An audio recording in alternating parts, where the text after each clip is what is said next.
Hi, I'm Dr. Brett Gilbert, board certified endodontist. I'm here today to present a tips and tricks from a pro video for Cavo Cur.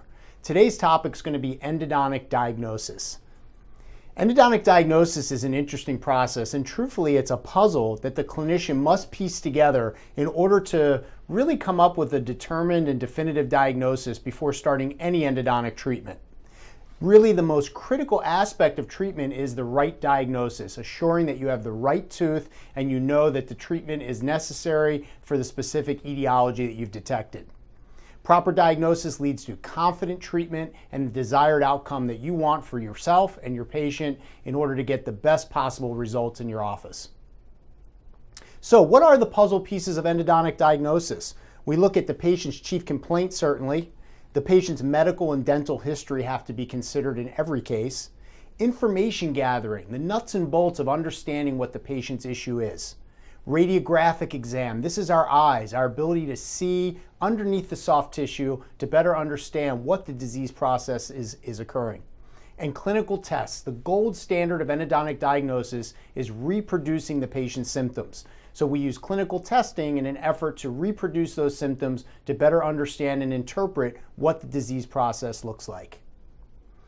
So let's talk about the clinical tests. I'm not reinventing the wheel here, but I want to give you a good order to follow because I feel that diagnosis is important to perceive as the clinician in the same order every time. So we're always going to look at percussion. I'll discuss each of these individually. Percussion, palpation, periodontal probing, of course, mobility. We want to look at thermal stimulation, of course, and then potentially the electronic pulp test if necessary. So percussion, what are we looking at with percussion? Percussion is important because it's critical to the periapical diagnosis. We're really looking at what are the pulpal effects on the PDL and periapical tissues. When you do this test, it's really quite simple. Either the result is that it's normal or that it's sensitive, and that's how we would document that in our charts as well. Percussion, as you can see in the video, is just a light tip tap on each individual tooth in the concerned area. I typically will try to percuss the teeth that I do not suspect are the problem first, but sometimes obviously you may detect that the first tooth you tap is the tooth in question. So a little tip tapping, I'll tell the patient, let me know if you feel it, if it feels uncomfortable, and this is a very easy test to accomplish and to get the desired results. Palpation, again, critical to the periapical and periradicular area. What you're really assessing is the cortical bone, and that supporting bone of the tooth, if under infection, can have really a weakness and really can be sensitive to pressure. So palpation allows you to detect just with digital finger pressure whether or not you have a swelling or other infection signs present.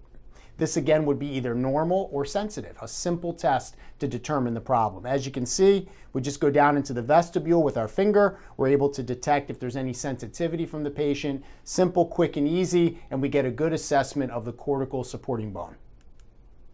Periodontal probing will be an important test as well because there are some indications where periodontal disease and endodontic disease can be combined. So an endoperio lesion can be detected with the perioprobe. We also have to be concerned about isolated probing depths, especially vertical probing depths. They could be indicative of a root fracture, but also could be indicative of a draining sinus tract coming up through the PDL, which may honestly mimic the potential of a root fracture. So that's a very, very important test. And we also are always trying to determine the quality of restorations, crown margins, fillings, are there gaps, are there openings? This is going to be very important in our assessment of the tooth, and the periodontal probe can help us with this. As you can see, we're not going to document each individual reading, but in essence walk around the sulcus, both buccal and lingual, to just assess the overall periodontal health, and of course, try to find out if there are any pockets that may be of concern, greater than 3 or 4 millimeters.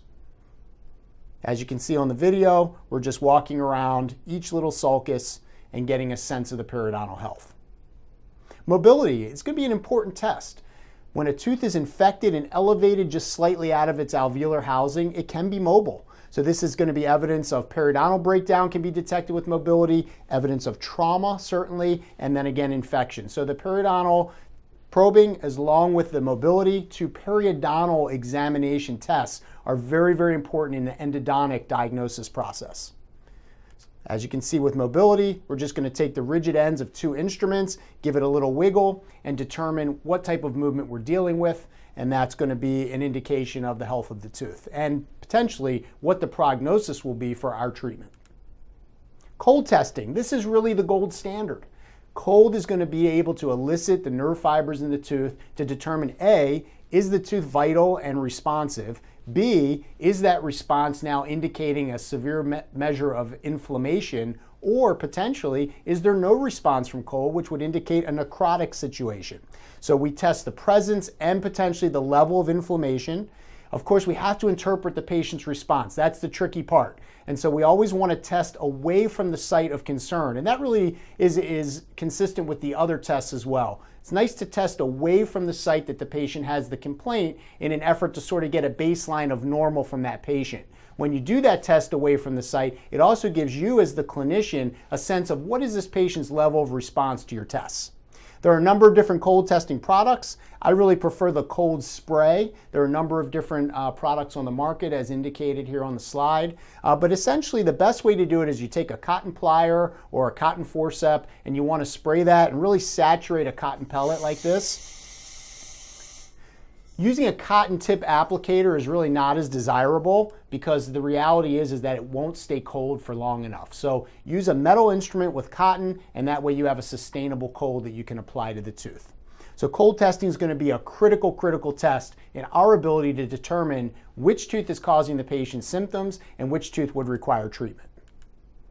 So as you can see here on the video, very simple. You really like to apply it if there is a metal restoration that will carry the cold, but the buccal surface is going to be important. You can use the occlusal, you can use the lingual or palatal as well, but think of buccal and occlusal as the primary sites. Now, if you don't get a response the first time, don't just assume that that's the end of the road. I always would test a second site to determine if maybe there's more reactivity there. But as you can see, I'm going to move from tooth to tooth. I'll ask the patient to just indicate, tell me when you feel the cold, and then tell me when the cold disappears. And this will give you a sense of where the patient's pulpal health is, and the cold test is really the gold standard to do this.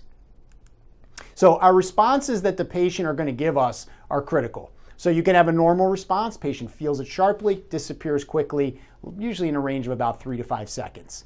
Evidence of reversible inflammation, they have a little more of an exaggerated response to the cold, but then it really does taper off quickly. And we look at a threshold of about 10 seconds or less would be an indication of reversible pulpitis. For irreversible inflammation or irreversible pulpitis, we have a more exaggerated response to cold, along with a significant linger of at least 15 seconds or more. Once you indicate that, that's going to really show you that that tooth is in need of treatment. And then, of course, no response to cold also can happen, and that would be a clear indication of a necrotic diagnosis. Heat is another type of complaint that patients may bring to your office. Heat testing is a bit less reliable though. And so I caution doctors with the heat test because most of those that are available could potentially cause injury to the patient or to the doctor.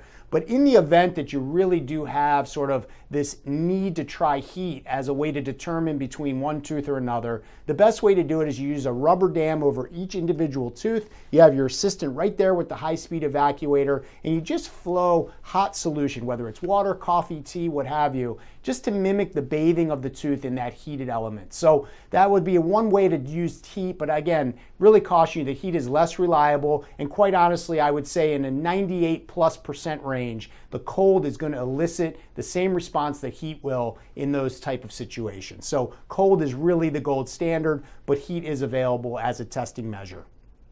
The electric pulp test can be invaluable when you have no response to cold, but you have some indication that maybe that's not necessarily a necrotic diagnosis. An example I might give would be in an elderly patient.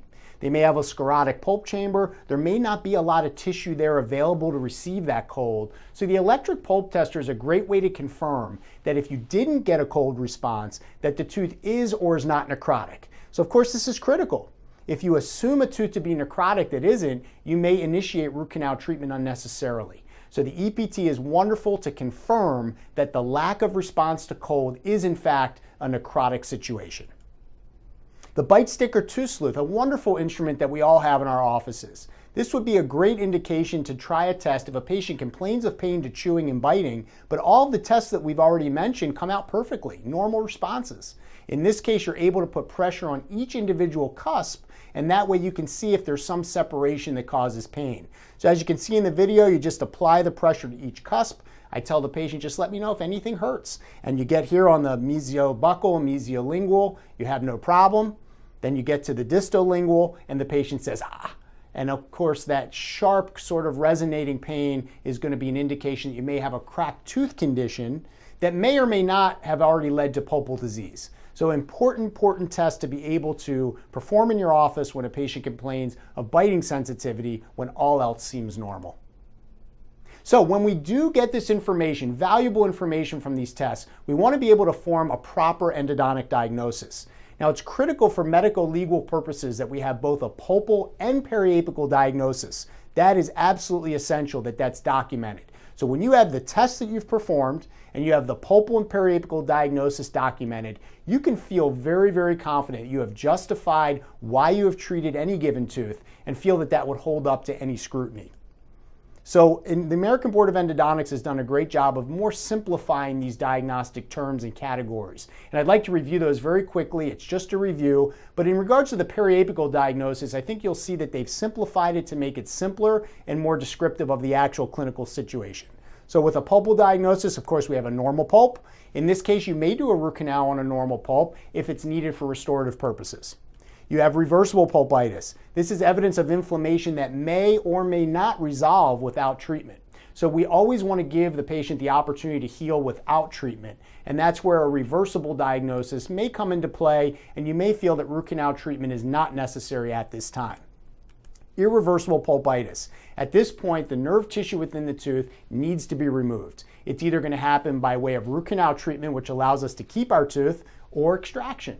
So irreversible inflammation is critical. That's again going to be a cold response greater than 15 seconds with some exaggeration. We also have, of course, a couple of subcategories of irreversible. Symptomatic, which we all know, cold sensitivity, a lot of pain, referred pain, but we also can have asymptomatic irreversible pulpitis. An example might be a youngster that comes in with a gigantic decay in a tooth right into the pulp chamber, no symptoms. You excavate the decay, you see a fire engine red pulp tissue, and that would be an example of irreversible inflammation that is asymptomatic. Of course, we have our necrotic diagnosis. So in this case, the pulpal tissue is necrotic, and just like in irreversible pulpitis, requires treatment either removing that tissue and debris from the tooth or removing the whole tooth. And that's where root canal treatment is so valuable. The patient doesn't have a lot of options. It's keep your tooth or extraction.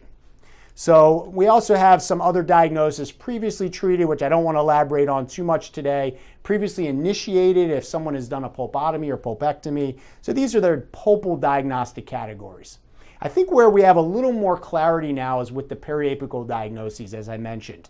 So normal apical tissues are just that. I won't elaborate too much. But here's where it gets interesting. Symptomatic apical periodontitis. In this case, inflammation of the apical periodontium, producing clinical symptoms including painful response to biting and percussion. But the key here is it may or may not be associated with a radiolucency on your radiograph or cone beam.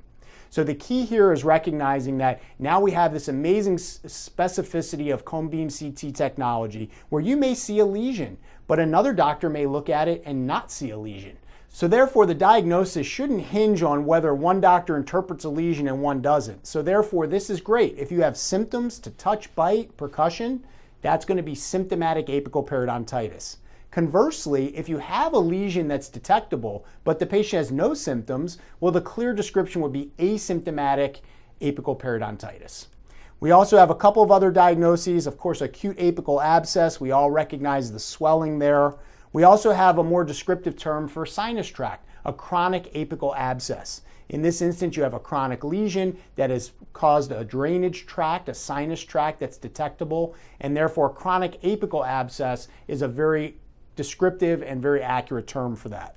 And lastly, condensing osteitis, a radio-opaque or diffuse white lesion on an x-ray that would indicate that there's some type of low-grade inflammatory reaction in this area. This isn't necessarily an indication that treatment is necessary, but it would be something you'd want to continue to evaluate.